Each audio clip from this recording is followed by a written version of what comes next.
এটি যদি আমরা একমত হই যে বাংলাদেশের অর্থনীতির হৃৎপিণ্ড হলো চট্টগ্রাম বন্দর,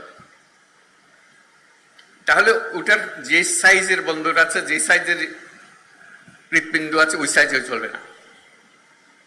এই হৃৎপিণ্ড বিশ্ব সাইজের হৃৎপিণ্ড করতে হবে। আমাদের যে সুযোগ আছে, এই সুযোগে আমরা হৃৎপিণ্ডকে ওই সাইজের, যে সাইজে আমরা কল্পনা করি বাংলাদেশের অর্থনীতি দাঁড়াবে, বাংলাদেশের ভবিষ্যৎ পরিবর্তন হয়ে যাবে, এটা পরিবর্তন না করে বাংলাদেশের কোনো অর্থনৈতিক পরিবর্তন সম্ভব না। কাজে আমাদের এটার পেছনে যেতে হবে। এবং তার সঙ্গে আবার যোগ করলাম, এটা শুধু হৃৎপিণ্ড বাংলাদেশের জন্য না, আশেপাশের দেশগুলোর সঙ্গে সংযুক্ত।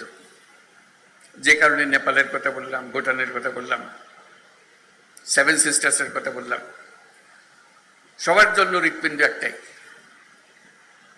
নেপালের জন্য হৃৎপিণ্ডই নেই, কাজে আমাদের হৃৎপিণ্ড দিয়ে তাকে চালতে হবে। আমরা তাকে সেই সংযুক্ত করতে চাই, এটা আমাদেরও লাভ, তাদেরও লাভ, আমাদেরও লাভ। এটা এমন না যে তাদের মেহেরবানি করে, মেহেরবানির বিষয় না। এই হৃৎপিণ্ড যদি সংযুক্ত হয়, সেও লাভবান হবে, আমরাও লাভবান হব।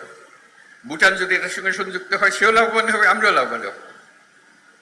সেভেন সিস্টার যদি এটার সঙ্গে সংযুক্ত হয়, তারাও লাভবান হবে, আমরাও লাভবান হব। এই হৃৎপিণ্ডকে বাদ দিয়ে চললে যারা এটাতে বাদ দেবে তারা ক্ষতিগ্রস্ত হবে।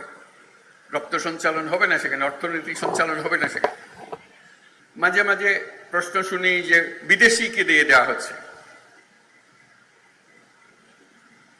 আপনারা ইন্ডিয়াতে স্বাস্থ্যের জন্য যান না? দলে দলে যান, যখন বন্ধ করে দিয়েছে হাহা কেন যেতে দিচ্ছে না? যেদিকে আমরা এখানে স্বাস্থ্য নাই, স্বাস্থ্যের জন্য শুধু যান।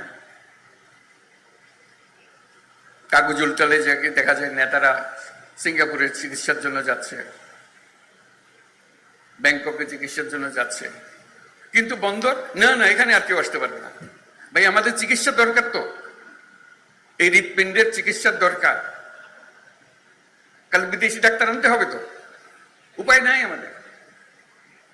আমাদেরকে সবচেয়ে সেরা চিকিৎসক এটার পেছনে দিতে হবে, যাতে এই হৃৎপিণ্ড বিরাট আকারে আমাদের বানিয়ে দিতে পারে, কোনো রকম সমস্যা যেন আমাদের না হয় কোনো কাল।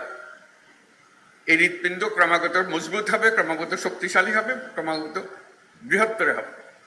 আর 10 রকম জাতি আমাদের এই মতো অবস্থা থেকে, উপর থেকে না, আমাদের মতো, আমাদের সাথে অনেক খারাপ অবস্থা থেকে আমাদেরকে ডিঙ্গিয়ে শত শত মাইল আগে চলে গেছে। তা আমরা কেন হতভাগা